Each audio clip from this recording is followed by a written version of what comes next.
everybody. Welcome to show number 2 of We the People. Yesterday was a lot of fun. I'm glad that we had that monkey off our back, that we officially launched. We got connected with everybody because it was fun. It was a good time, and there's a lot that I want to update you guys on. There's a lot going on today. In fact, I released a bunch of clips, and they're going to be coming out throughout the course of the day today. Some highlights from the show yesterday. And then tomorrow, we're also going to have clips coming out throughout the course of the day based on today's show. So we've got a great show coming up today. I'm going to tell you why I'm running, and we're going to jump into the number one question that people have been asking me about, which is, why I'm running, what happened with Sheriff Bianco, and we're going to jump into a little bit of that. We're also going to talk about who else is in the race. We're going to have our first guest on the show, which is Coby Marcum, who's also running for governor. And Coby is going to talk a little bit about who's running. He's also going to talk about the first Republican debate that's going to be a week from today on the 9th, and where you can listen to that. We're also going to jump into Football Friday. I'm going to put my phone number up there so that you guys can call right into the show, get your thoughts heard around the 30-minute mark. I think we're going to jump into that. And then we're also, so we've got a busy day. On Monday, we're jumping into the executive branch. I'm really excited about that. We're going to talk about the people who I think would be absolutely excellent in their positions, the people that I've been trying to get to run, because I want to have a capable government in the state of California. I want us to be able to win together. I want us to be able to do well together. So let's jump in. In fact, what I wanted to address really quick is some of the criticism that I got from yesterday's show. One of the things that people talked about was the Republican Party is the party of compassion. Yeah, right. The Republican Party is the party of trickle-down economics. Yeah, right. We've seen how well that works.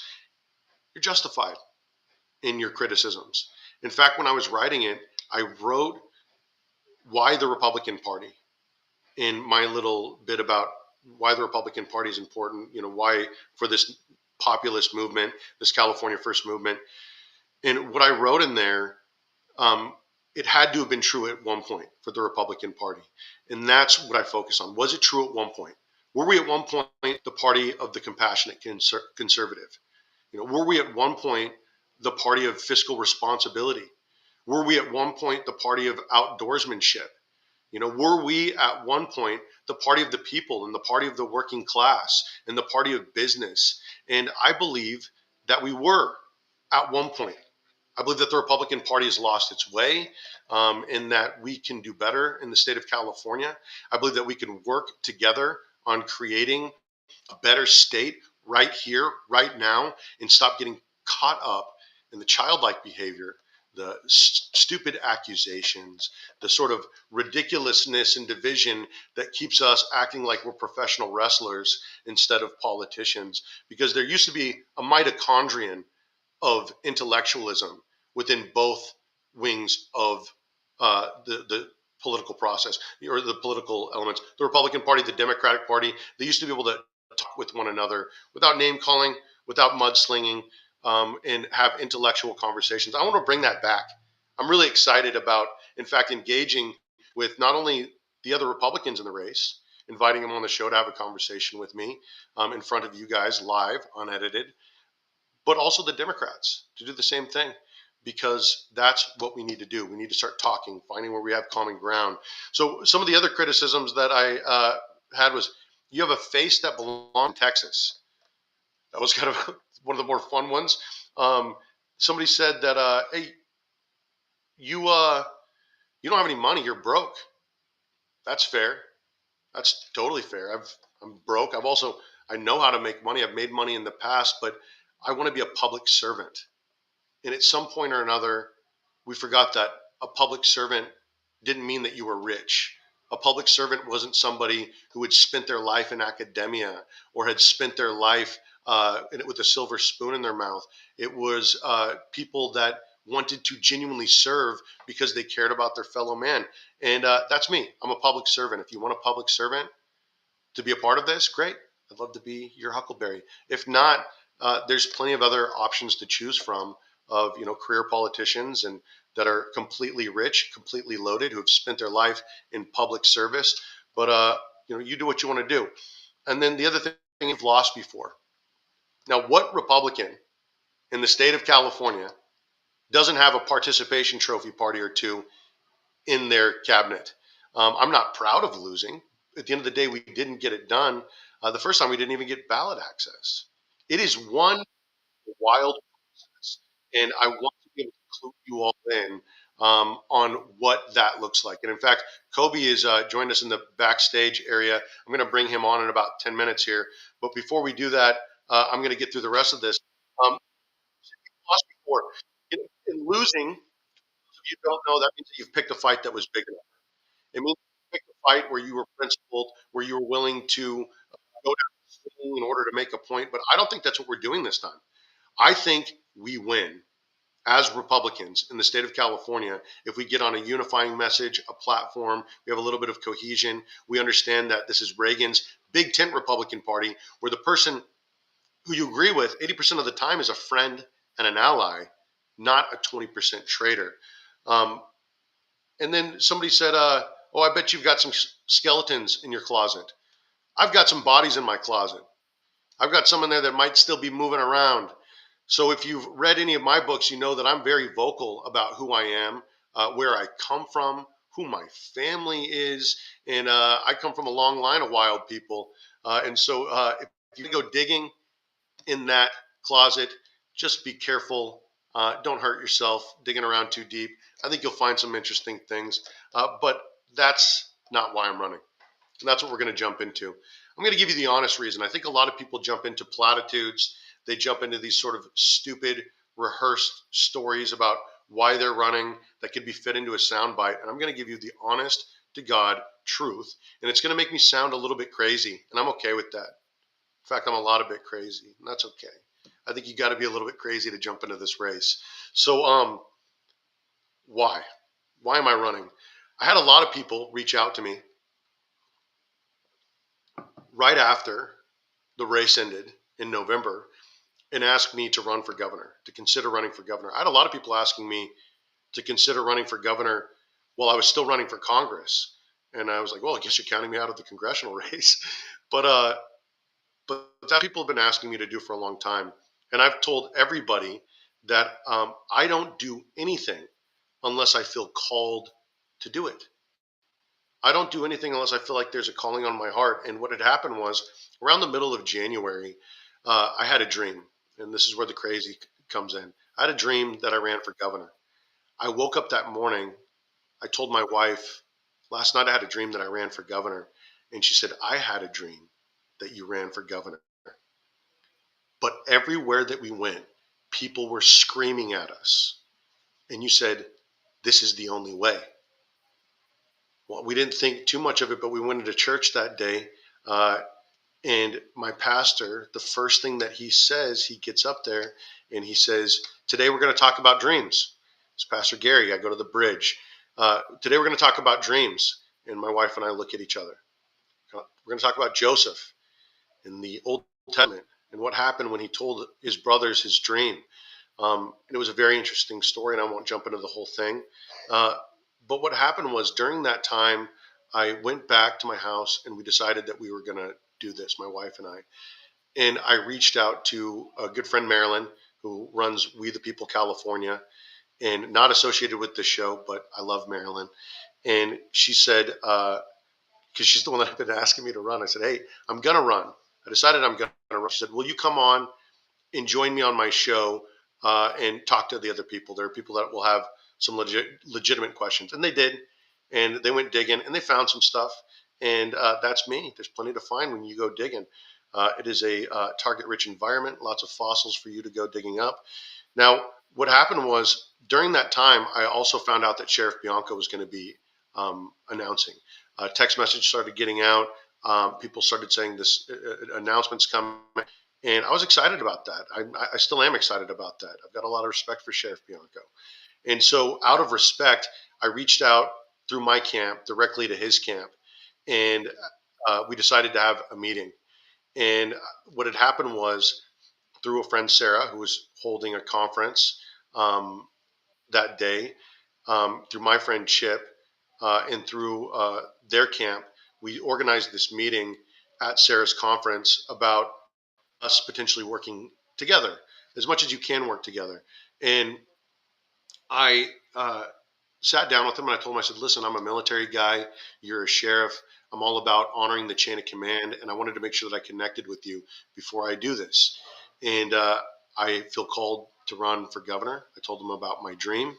It was, him and his wife, Denise, and Chip, my friend, and Dr. Chris Saragosa, who ran my campaign last time. We'll probably run it again this time. And we talked for 2 hours. It was a wonderful conversation. It was an absolutely wonderful conversation.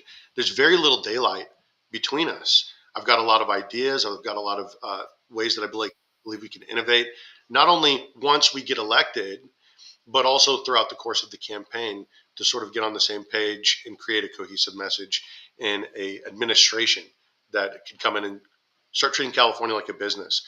But I told him, I said, there are 3 days that I feel like I can enter this race. The first one is I go at it like Trump. It's 2016. I'm a hammer. Everybody's a nail. That's route number one. Route number two, I go at it like Vivek Ramaswamy. I go at it with my ideas. I don't attack you directly. I try to find my own lane. And if I'm able to find my own lane, great. If not, maybe I'll back out and I'll endorse you. Uh, route number three, go at it like you're JD Vance, the sheriff going into Sacramento, the Marine having his six. We go Bianco Serpa 2026, and we start finding other people to run for Secretary of State, State Controller, State Treasurer, Insurance Commissioner, Department of Education, et cetera, and so forth. And then right down to the Assembly, right down to the Senate, and just start encouraging people to run that are qualified for the positions that we were asking them to run. And we had a great conversation. I walked out of there feeling like we were very much on the same page. And I told him that I would pull papers the next day to run for lieutenant governor, which I did. And so at that point, going forward, there was very little communication between the Bianco camp and my camp. In fact, I reached out to Sheriff Bianco several times myself, trying to set up a meeting, and we said that we were going to get together that following week. So that we were going to get together the next week, and that didn't happen. We were going to go. I went and I spoke at the same event as him at the Mission Inn, and I ran out after him and I said, "Hey, are we still going to get together? Talk about working together?" And he said, "Yeah, next week." And I understand he's busy. He's very busy. He's got a lot going on, but I'm trying to create an administration, and I'm going around with this pitch deck in the interim, and I'm talking about how we can find.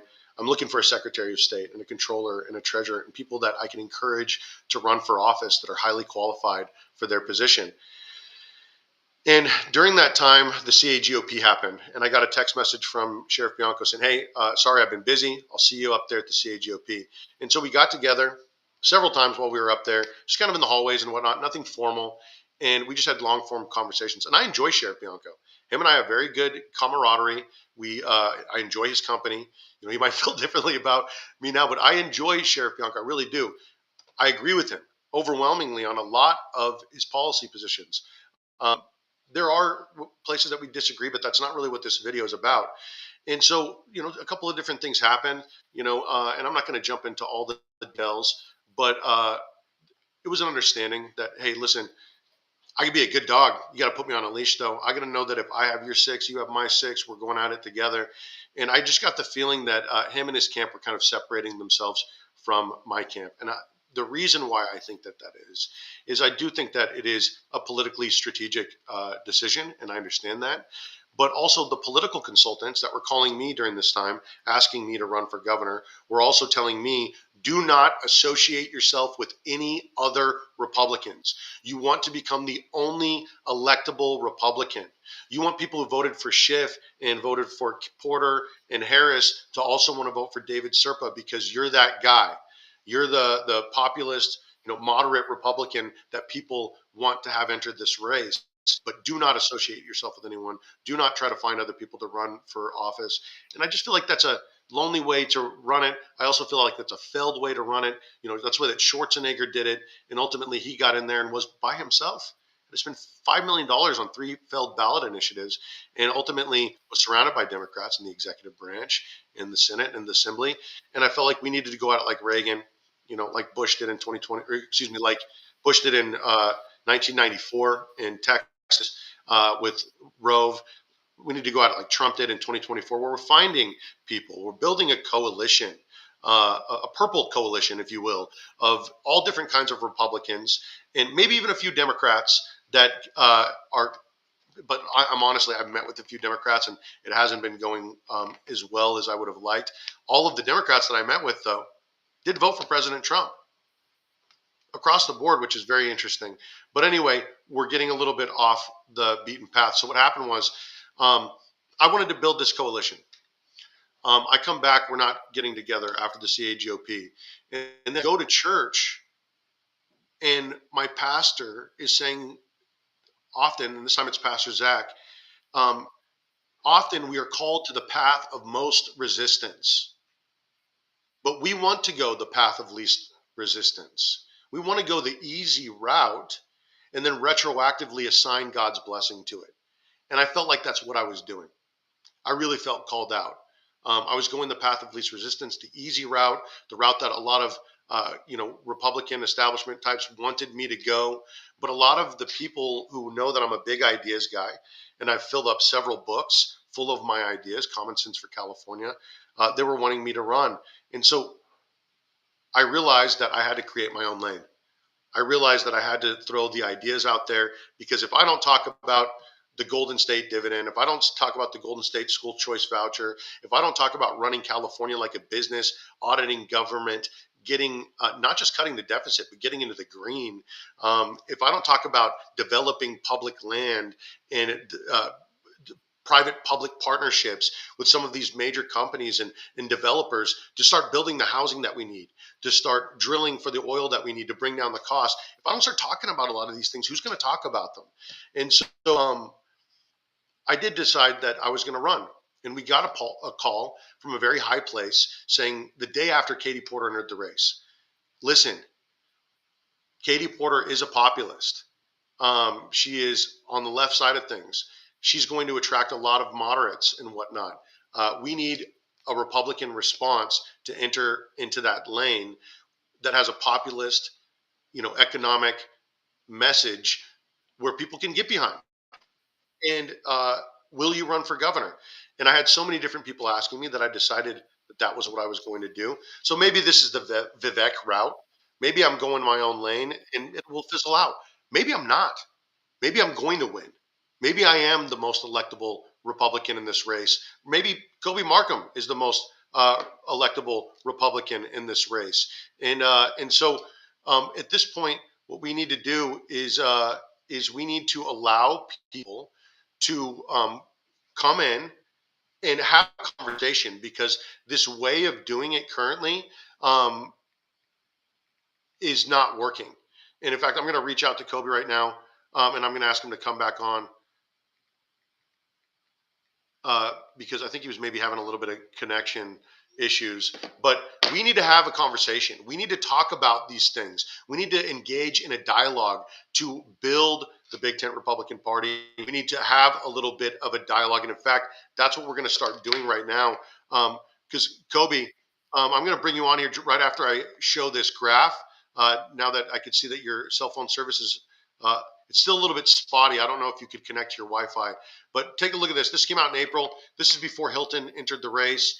It has Kamala Harris up at the top at 31%, Katie Porter at 8%, Chad Bianco at 4%, Kunalakis at 2%, Via Ragosa at 2%, and then it's got Langford at 2, Becerra at 2, and then it's got Zaki and Daniel Mercury at less than 1%. So I'm going to go ahead and it looks like his phone dropped off again. But so where do I feel about where that opens up things for me in the race? I'm honestly looking at Hilton, and I think that he's unqualified to be governor. Sheriff Bianco, I think, would be my second choice. But I'm going to bring on Coby right now. He's going to tell you about this debate that we got going on next week. Here we go. Coby. We're having internet issues. So there's a debate happening next week. Like I was getting ready to say, and hopefully we'll be able to figure this out. And if not, I'll just explain it to you. I'll explain to you what's happening and how I think that you can listen and who's involved with the debate to the best of my ability. But Coby's having a little bit of internet issues right now.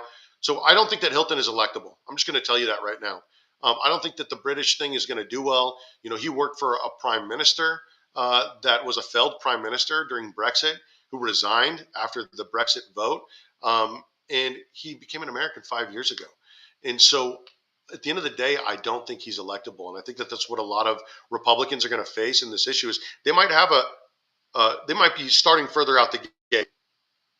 They might have a name recognition that's a little bit higher right now. But we've got 13 months to let the cream sort of rise to the top and to engage in this dialogue to see what we can do about figuring out who's the right person for the job. Coby, I'm going to bring you on now. I'm going to see if hopefully we can get this figured out. What's going on, young man? Good to see you. How you doing, sir? I don't have your audio. Hold on. For those of you that don't know, Coby is running for governor. He is a construction worker, and I think he's probably out at a job site right now. Yes. Coby, can I get your audio working? Yeah, give Can me. you turn on your mic? Hold on a second. I don't know what's going on. Okay. All right. It might not work. That's okay. All right. Oh, you can hear him? I wonder why I am unable to hear him.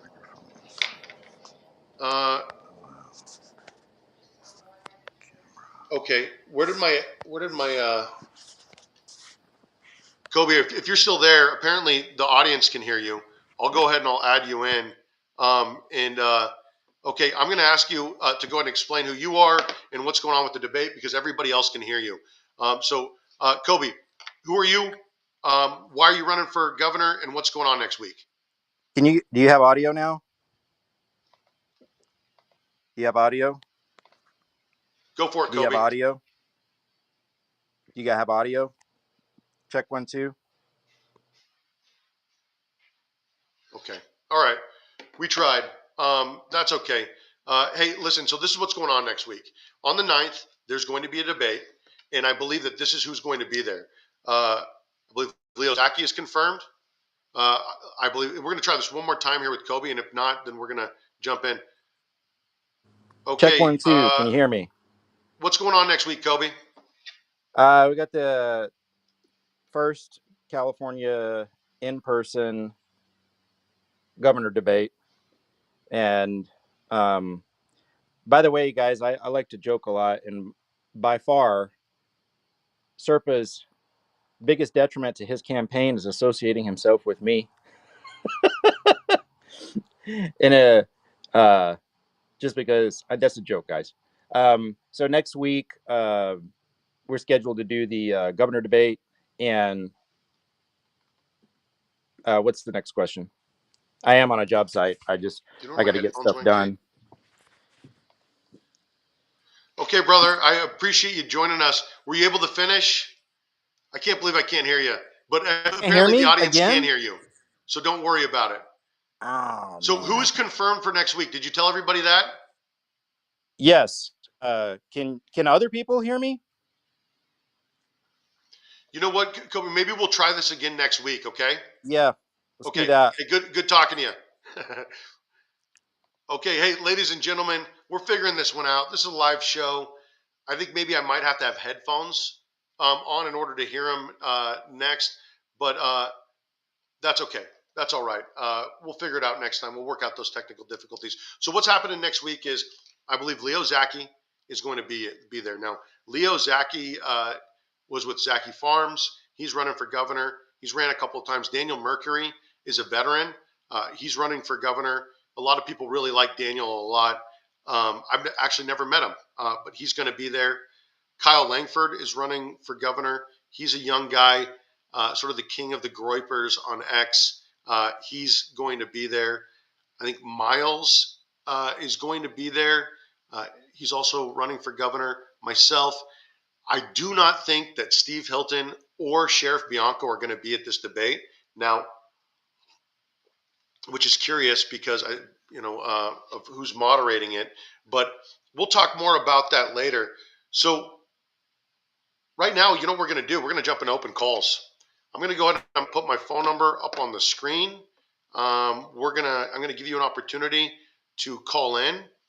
And before we do that, let's see. We've got some comments we'll jump into at the end of the show here. Okay, here we go.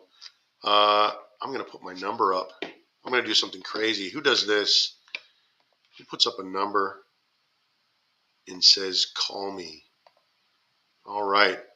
So what's going to happen? Should have done this before. And shortly, you're going to reach out and you're going to call me right now. And we're going to talk.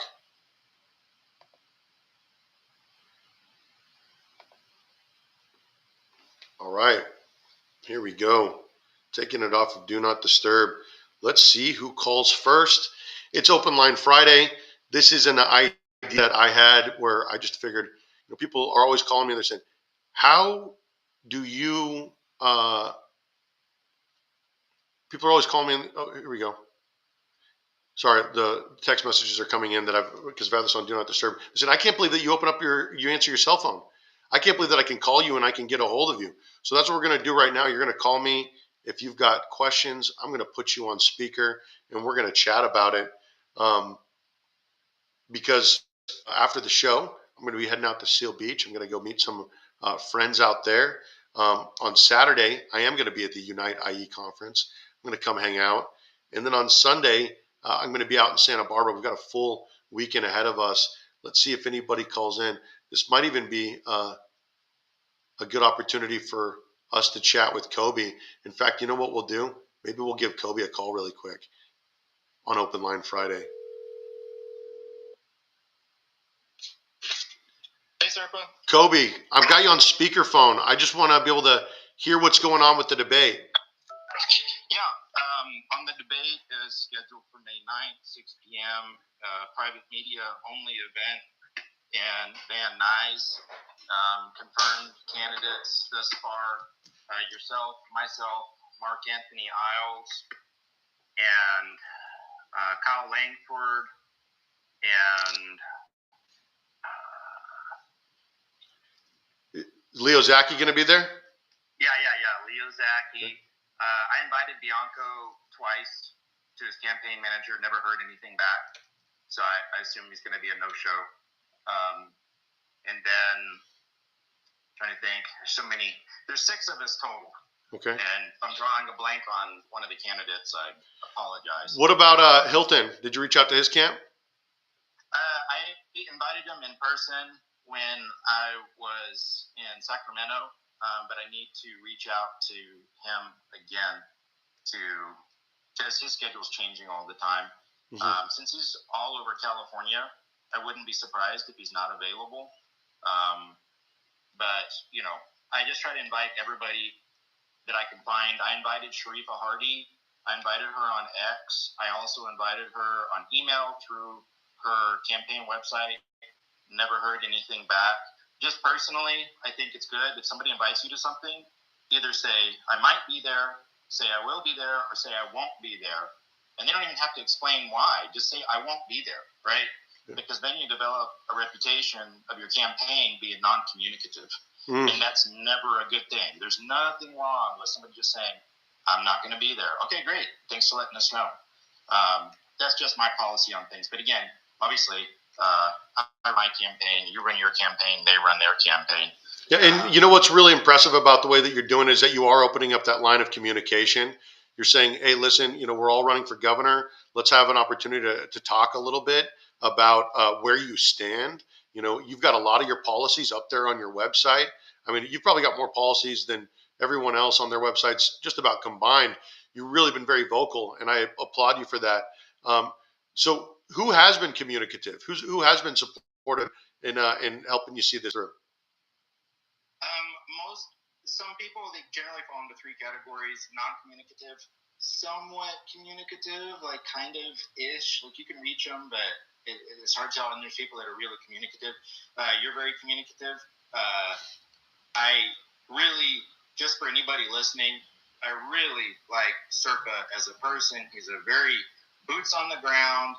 Just give him a mission, and he will lay everything out. He'll put out a framework. He'll say, okay, this person needs to do this. This person needs to do that. This needs to happen before this other thing happens. And I just think he's amazing, great guy. And if I were to get elected, I guarantee I'm going to try to find somewhere for him to do something. I'll make up a title because he's just a huge, amazing asset. And like he was mentioning earlier, I was listening, even though we were having mic problems on my end. I was listening to what he was saying about the importance of not getting up there and then not having a platoon behind you who is working together with you so that everybody's moving forward together to try to make these things happen. That is so important, to not be burning bridges and to build those relationships. And that's one of the reasons why in my campaign, I always try to put California voters first. That is why I'm doing the debates. And I also don't like kingmakers. And I don't like, I'm not a fan of CAGOP. I would like to replace them with CRA. And I don't like kingmakers who decide, okay, well, we'll decide who the serious candidates are. They use this term major candidates. And I'm like, so are we minor candidates? Like, if that's how you feel, then say it. But I just want everybody to have a platform, and they shouldn't have to have millions and millions of dollars just to get their policies out there.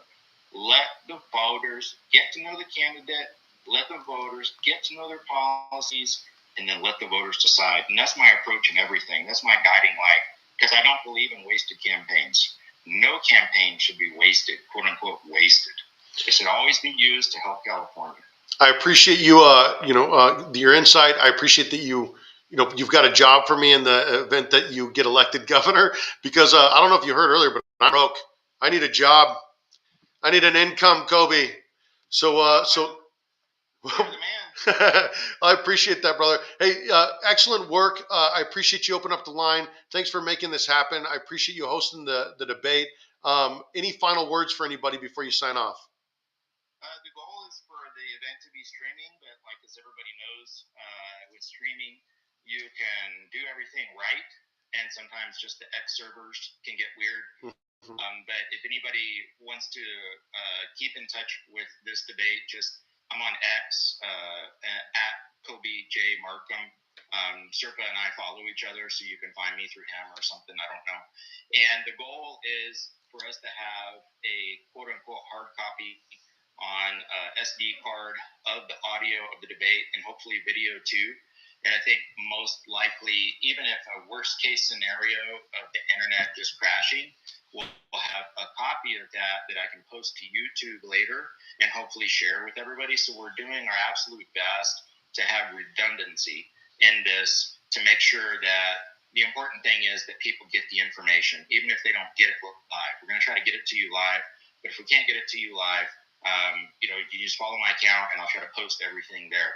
And I really appreciate being a guest on the show. I'm honored, and I hope that my time on the show has been valuable to voters, because that's number one for all of us. Coby, I appreciate you being on. I also appreciate you recording the debate. Who's going to be hosting the debate? Mike Netter is I guess I'm hosting the debate, but he's the moderator. Okay, that's a better question. Yeah. Yeah, Mike Netter. He's on X. He has a radio show. He knows how to do these things. He's got it structured, and I have an email that I need to get out to the candidates on structure. Basically, the structure is candidates. We draw names for seating, and then opening statement, closing statement, and then also each person who answers a question will have 2 minutes to respond, and then a rebuttal will be 1 minute, and then the moderator kind of selects whoever wants to do a rebuttal or what have you. And so they have some discretion in there in choosing people. But the goal is for it to be 90 minutes. For any California voters out there, we understand you don't want to watch a 3-hour debate. And they're scheduled hopefully to be a series of a minimum of 4 debates. So this is just hopefully one of 4. That's awesome. Yeah, we're just going to try to keep the pace rolling. That's great. I know that Kim Yeater is working on a similar thing with scheduling multiple debates. I hope that works out. I hope that the more that we dialogue, the more that people see it, the more that they get an opportunity to decide who they like. Coby, excellent work, my friend. I appreciate you leading the way and unifying us to get the message out to voters. 100%. There's a lot of disenfranchised voters out there, and we need to show that we as Republicans are willing to work together, willing to work with others, and we can get along. That way, for disenfranchised voters, maybe from other parties who feel like their party is kind of chaotic and everybody's tearing each other down, we're over here building each other up. Absolutely. Well done. Well said, Coby. I'll let you enjoy the rest of your day. Thanks for joining me today. Thank you so much. I'm honored. Talk to you soon. Talk to you soon. Bye. Okay, so that ended up working out. So if anybody else would like to dial in, I'll go ahead and I'll keep the lines open for another couple of minutes here. How excellent that we got an opportunity to connect with Coby. I was hoping that you guys would get a chance to hear about the debate. I'm glad that he's organizing it. It looks like it's going to be Coby Marcum, Mark Anthony, Langford, and myself, David Serpa, and also Leo Zaki. Let's see, Leo Zaki. So Leo Zaki, Coby, Mark Anthony, Langford. I think what was that? Leo Zaki, Coby, Mark Anthony, Langford, and myself. So those are 5 people. Geez, Serpa, figure it out. Okay, I'm going to go ahead and leave the line open here for a couple more minutes, and then we're going to jump into the comments that you guys have been leaving. Good morning, Serpa. Good morning, family. Good morning, David. You look great. So proud of you. Thank you, Debbie Reaver. I appreciate you, my friend. All right. Thank you guys for tuning in. Okay. So today I'm heading to Seal Beach. Tomorrow I will be at Unite IE, the Inland Empire Conference. Sunday I'll be in Santa Barbara. Monday I'll be back on the show at 9 o'clock a.m. Hopefully. Now, Monday's kind of a complicated day because I bring my kids to school on Mondays, and I might be a little bit late. Also, if things go late in Santa Barbara, I might be packing up this whole thing and doing this from, well, geez, we all know I can't afford a hotel. So from the back of my car or a Starbucks or a makeshift shanty where I can find Wi-Fi, and we'll be doing this to the best of our ability so that we can keep this show going Monday through Friday, 9 to 10, bringing you content the whole time. And on Monday, we're going to do a deep dive into the executive branch. I'm going to tell you what the 8 different positions are and what they're supposed to be doing and what I believe that they can do to make California more successful. And then I'm going to tell you about the people that I've been asking to run for office. And of course, I'm not a kingmaker. I'm not, President Trump. I'm not able to make those decisions for everybody. But I'm going to tell you who I believe would be great in these positions. And then maybe you can help me find the right people to run for the right positions because California is a big state. I'm going to need a lot of help. I can't do this by myself. So thank you guys for watching another episode of, I almost said the War Room. This is David Serpa's show, We the People. And in fact, we already went into the poll. I already addressed all those things. I'm just kind of going through my notes, making sure that I addressed everything that I said that I was going to address on the show. Wonderful, beautiful, excellent. Thank you guys so much for watching another episode of We the People. I'm David Serpa. I'm going to see you Monday morning, hopefully at 9 a.m., but it might be a little bit later than that. We'll definitely see you in the a.m. though. Everybody have a great rest of your day. We'll see you soon.